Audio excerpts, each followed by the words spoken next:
విచారణకు వచ్చే ఈడీ ప్రధాన కార్యాలయం దగ్గరకు చేరుకోవడం జరిగింది. సో తను చెప్పినట్లుగానే ఖచ్చితంగా దర్యాప్తు సంస్థలను గౌరవిస్తాను అని ఏదైతే చెప్పడం జరిగిందో దానికి అనుగుణంగానే ప్రస్తుతం ఇప్పుడే మనం ఎక్స్క్లూజివ్గా చూస్తూ ఉన్నాం.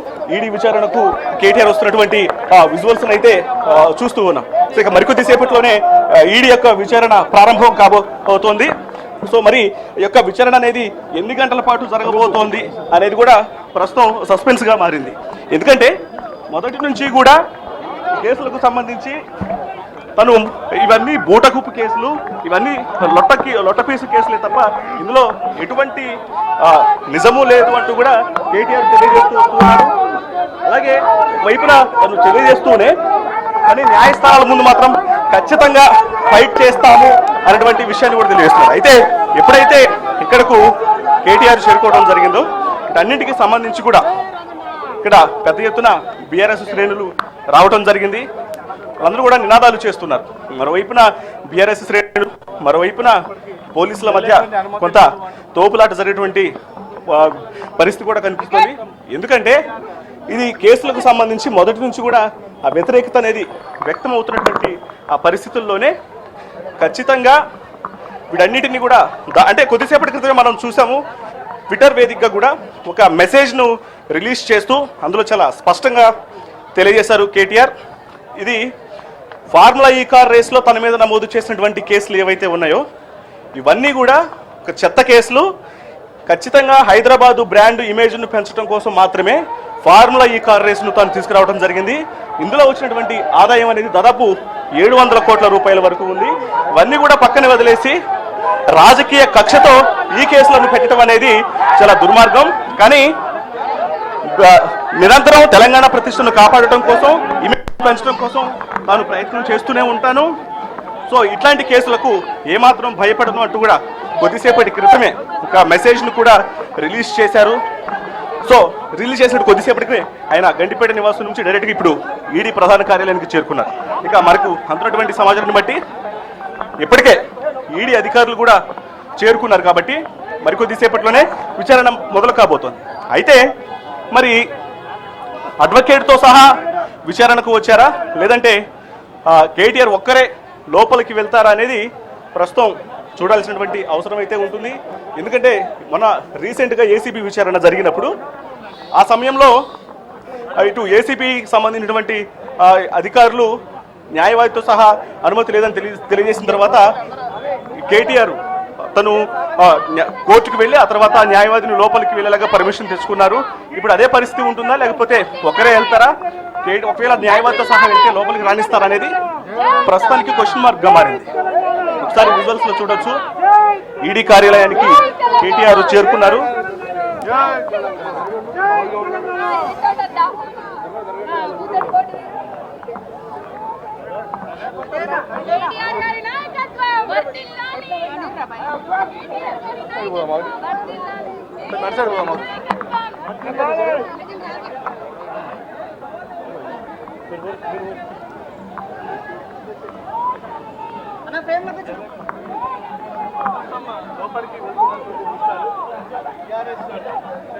కేటీఆర్ లోపలికి వెళ్తున్నటువంటి దృశ్యాలను మనం లైవ్లో ఎక్స్క్లూజివ్గా చూస్తూ ఉన్నాము. కేటీఆర్ యొక్క వాహనం ఈడీ ప్రధాన కార్యాలయంలోకి వెళ్తుంది. అయితే కేవలం కేటీఆర్ వెహికల్ను మాత్రమే ఇటు ఒకవైపున పోలీసులు లోపలికి అనుమతించడం జరిగింది. ఇక మిగతా ఇక్కడికి ఎవరైతే చేరుకున్నారో బీఆర్ఎస్ శ్రేణులు అందరూ కూడా ఈడీ ప్రధాన కార్యాలయం బయటనే పోలీసులు వాళ్ళందరినీ కూడా నిలిపివేశారు. సో మరికొద్ది సేపట్లోనే ఈడీ విచారణ మొదలు కాబోతుంది. ఫార్ములా ఈ కార్ రేస్కు సంబంధించి మొదటిసారి ఈడీ విచారణకు చేరుకుంటున్నారు కాబట్టి మొదటిసారి ఈడీ విచారణకు హాజరు కాబోతూ ఉన్నారు. సో ఒకసారి మనం బయట కూడా చూసినట్లయితే ఆ విజువల్స్లో చూడొచ్చు. పెద్ద ఎత్తున బీఆర్ఎస్ శ్రేణులు ఇక్కడకు చేరుకున్నాయి. మొత్తం ఇటు సీనియర్ లీడర్లు అలాగే మొత్తం బీఆర్ఎస్ కార్యకర్తలందరూ కూడా ఈడీ ప్రధాన కార్యాలయం దగ్గరకు చేరుకోవడం జరిగింది. ఒకసారి మాట్లాడించే ప్రయత్నం చేద్దాం. ఎంతో బీఆర్ఎస్కు సంబంధించినటువంటి సీనియర్ లీడర్ ఉన్నారు, ఆర్ఎస్ ప్రవీణ్ కుమార్ గారు ఉన్నారు. ఒకసారి మాట్లాడదాం. సార్ ఏం చెప్తారు సార్, ముఖ్యంగా ఏసీబీ కేసులు అలాగే ఈడీ కేసులకు సంబంధించి ఇప్పటికే ఏసీబీ విచారణ పూర్తయింది. ఇప్పుడు ఈడీ విచారణకు వచ్చారు. ప్రస్తుతం జరుగుతున్నటువంటి నమోదు చేసినటువంటి ఈ కేసులు జరుగుతున్నటువంటి పరిణామాలు ఏ రకంగా చూస్తారు? ఏం కాదండి, అసలు కేసే లేదు. వాళ్ళు టైం వేస్ట్ చేసుకుంటున్నారని నేను అనుకుంటున్నా. కేసు లేదు ఇందులో. అసలు ఇది క్రైమే కాదు. నేను ఫస్ట్ నుంచి అదే చెప్తాను, ఇప్పుడు కూడా అదే చెప్తాను. క్రైమ్ కాదు ఇది. మరి నమోదైనటువంటి కేసులు ఏ రకంగా నమోదయ్యాయని చెప్పండి అని చెప్తారు. ఇది నమోదు చేయాలి కాబట్టి చేసిండ్రు అంతే తప్ప ఇందులో ఏమీ క్రైమ్ లేదండి. మీరు ఏ డెఫినేషన్ తీసుకోండి, క్రైమ్ కాదు. ఇవ్వాలి కాకపోయినా రేపైనా నిజం తెలుస్తుంది ప్రజలకు. అంటే వీళ్ళు చెప్తున్న విషయము ఇండియన్ కరెన్సీని విదేశీ అకౌంట్లకు చాలా చిన్నది, ఫెమా అనే పేరు మీద చాలా చిన్నది, చాలా చిన్నది, చాలా చిన్నది అది. చాలా అసలు దానికి అసలు క్రైమే కాదు అది. ఫెమా వయలేషన్, అది వయలేషనే కాదు. గవర్నమెంట్ అది బ్యాంకులు చూసుకోవాలి. గవర్నమెంట్కి సంబంధం లేదు, బ్యాంకులు చూసుకోవాలి. అది సంబంధం లేదు. బ్యాంకు రిజర్వ్ బ్యాంక్తో మాట్లాడుకోవాలి, గవర్నమెంట్కి వాళ్ళ సంబంధం ఉండదు.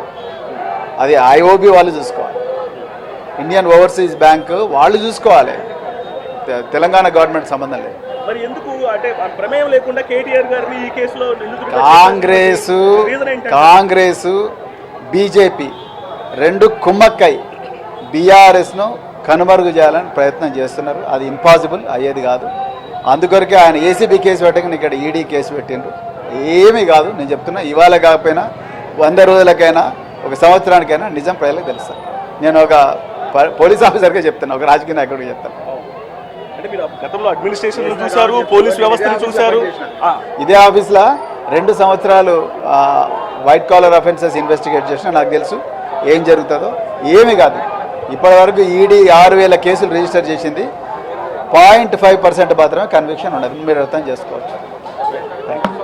సో అది మనకి ఆర్ఎస్ ప్రవీణ్ కుమార్ గారు అంటే ఆయన చాలా క్లియర్గా తెలియజేస్తూ ఉన్నారు. ఈ కేసులో కేటీఆర్ మీద నమోదు చేసినటువంటి కేసులు ఏవైతే ఉన్నాయో ఇవన్నీ కూడా వాంటెడ్లీ నమోదు చేసినటువంటి కేసులే తప్ప ఇందులో ఎటువంటి వాస్తవం అనేది లేదు. ఎన్ని దర్యాప్తు సంస్థలు కేటీఆర్ను విచారించినప్పటికీ కూడా రిజల్ట్ అనేది మాత్రం ఏమాత్రం ఎఫెక్టివ్గా ఉండదు. ఇది త్వరలోనే వీగిపోయేటువంటి కేసు అనేటువంటి ఒక బలమైన నమ్మకాన్ని ఇటు బీఆర్ఎస్ నేతలందరూ కూడా తెలియజేస్తున్నారు. ఒకసారి మనం విజువల్స్లో చూసినట్లయితే ఇప్పటికే కేటీఆర్ లోపలికి వెళ్ళడం జరిగింది. విచారణ ఆల్మోస్ట్ మరికొద్దిసేపట్లోనే స్టార్ట్ అవ్వబోతోంది. ఇక ఈ యొక్క విచారణ అనేది చాలా సుదీర్ఘంగా కొనసాగే అవకాశాలు మాత్రం చాలా స్పష్టంగా కనిపిస్తున్నాయి. ఎందుకంటే ఇందులో ప్రధానంగా కేటీఆర్ని ఏవన్గా చేర్చినటువంటి పరిస్థితిలోనే మరి ఆయన ఏ రకంగా కింది స్థాయి అధికారులను నిర్దేశించారు, ఏ రకంగా ఆయన కింది స్థాయి అధికారులను ఒకవేళ ప్రభావితం చేసి ఆయన ఓన్ డెసిషన్ తీసుకున్నారా, ఈ యొక్క కరెన్సీ ట్రాన్స్ఫర్స్కు సంబంధించి లావాదేవీలకు సంబంధించినది కూడా పూర్తి వివరాలను కూడా ఈ యొక్క విచారణలో ఈడీ అధికారులు కేటీఆర్ నుంచి రాబట్టే అవకాశాలు అయితే మాత్రం ఉన్నాయి. సాయంత్రం వరకు ఈ విచారణ కొనసాగబోతోంది.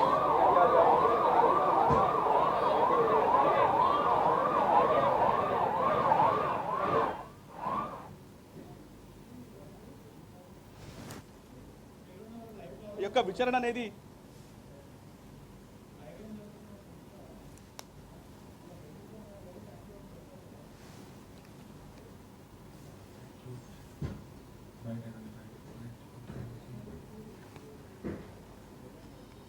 ఎందుకంటే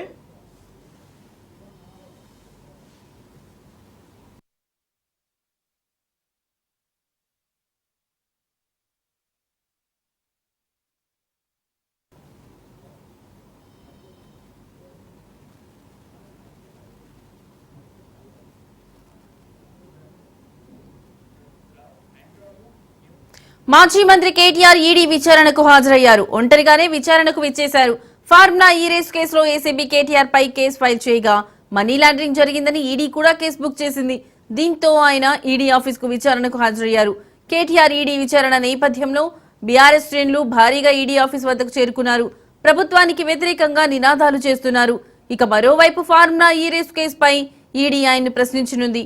ఇప్పటికే అరవింద్ కుమార్, బిఎల్ఎన్ రెడ్డిని విచారించిన ఈడీ వారి స్టేట్మెంట్ల ఆధారంగా ప్రశ్నలు అడగనుంది.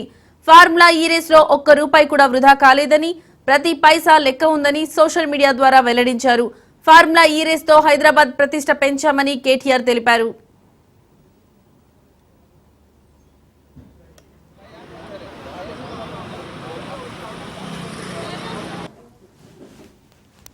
ఈడీకి పిలిచినంత మాత్రాన, ఈడీలో ఎఫ్ఐఆర్ అయినంత మాత్రాన ఇక్కడ ఏదో నేరం రుజువు అయినట్టు కానీ, లేకపోతే ఇంకా ఏదో తప్పులు జరిగినట్టు కానీ అనుకోవటానికి లేదు. ఏంటంటే ఇలా 40 ప్రశ్నలు అడిగిరు, 50 ప్రశ్నలు అడిగిరు, ఇలా ఈడీ ఎన్ని ప్రశ్నలు అడుగుతుందో తెలియదు, దానికి అడ్వకేట్ ఉన్నాడా లేడా, ఇవన్నీ కూడా తీసుకొస్తారు. సుప్రీంకోర్టు అలా జరిగింది. ఇవన్నీ కూడా విచారణలో ఉన్న మాత్రమే. కాబట్టి దీనిని మనం కన్క్లూడ్ చేయడానికి అవకాశం లేదు. కేవలం ఒక రాజకీయ పార్టీగా మీరు అధికారంలో ఉన్నారు కాబట్టి ప్రతిపక్ష పార్టీ బలంగా ప్రజల్లో ప్రశ్నిస్తున్నది. 420 హామీలు, 7 గ్యారంటీలు ఉన్నాయి కాబట్టి అవన్నీ అసెంబ్లీలో కానీ బయట కానీ బ్రహ్మాండంగా ముందుకు పోతున్నారు. ప్రజలలో పడిపోతున్నది గ్రాఫ్ రోజు రోజుకి. కాబట్టి ఈ గ్రాఫ్ పడిపోకుండా ఉండి దీన్ని కాపాడుకోవాలనంటే రోజు ఒక కేసు తెర మీదకి తీసుకురావాలి. ఈరోజు కేసీఆర్ కుటుంబాన్ని ఈ రాజకీయ నేపథ్యంగా ఈ కేసుల పేరుతోటో లేకపోతే ఇంకో ఆరోపణల పేరుతోటో చేస్తే ప్రజలలో ఏమైనా పెరుగుతుందేమనే ప్రయత్నం చేస్తున్నట్టుగా మేము చూస్తూ ఉన్నాం. కానీ ఇవన్నీ కూడా రాజకీయ ప్రతీకార చర్యలుగానే, పొలిటికల్ వెండేటాగా చూస్తున్నాం. కానీ ఈ కేసులలో ఏ మాత్రం కూడా నిజాలు లేవు. ఈ రకమైన దుందుడుకు చర్యల ద్వారా పోతే అది ప్రజలు రేపు రాబోయే కాలంలో తప్పకుండా గుణపాఠం చెప్తారని కూడా మేము తెలియజేస్తా ఉన్నాం. ఈడీకి పిలిచినంత మాత్రాన, ఈడీలో ఎఫ్ఐఆర్ అయినంత మాత్రాన ఇక్కడ ఏదో నేరం రుజువు అయినట్టు కానీ, లేకపోతే ఇంకా ఏదో తప్పులు జరిగినట్టు కానీ అనుకోవటానికి లేదు. ఏంటంటే ఇలా 40 ప్రశ్నలు అడిగిరు, 50 ప్రశ్నలు అడిగిరు, ఇలా ఈడీ ఎన్ని ప్రశ్నలు అడుగుతుందో తెలియదు, దానికి అడ్వకేట్ ఉన్నాడా లేడా, ఇవన్నీ కూడా తీసుకొస్తారు. సుప్రీంకోర్టు అలా జరిగింది. ఇవన్నీ కూడా మొదటంగానే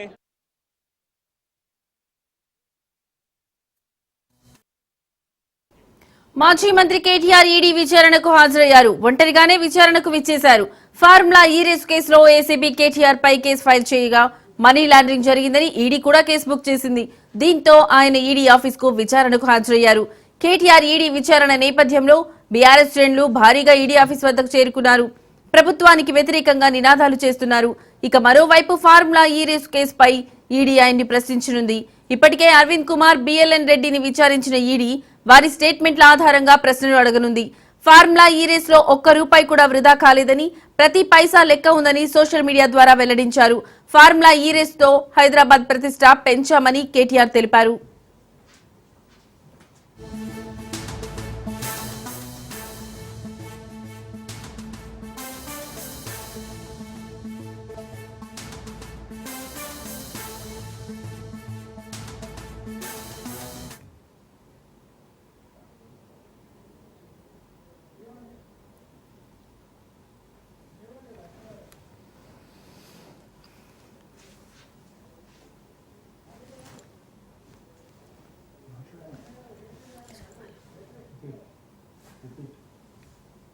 మాజీ మంత్రి కేటీఆర్ ఈడీ విచారణకు హాజరయ్యారు. ఒంటరిగానే విచారణకు విచ్చేశారు.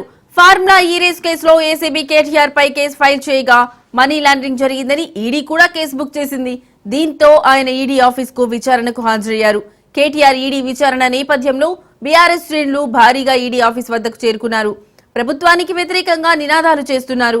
ఇక మరోవైపు ఫార్ములా ఈ రేసు కేసుపై ఈడీ ఆయన్ను ప్రశ్నించనుంది. ఇప్పటికే అరవింద్ కుమార్, బిఎల్ఎన్ రెడ్డిని విచారించిన ఈడీ వారి స్టేట్మెంట్ల ఆధారంగా ప్రశ్నలు అడగనుంది. ఫార్ములా ఈ రేసులో ₹1 కూడా వృధా కాలేదని, ప్రతి పైసా లెక్క ఉందని సోషల్ మీడియా ద్వారా వెల్లడించారు. ఫార్ములా ఈ రేసుతో హైదరాబాద్ ప్రతిష్ట పెంచామని కేటీఆర్ తెలిపారు.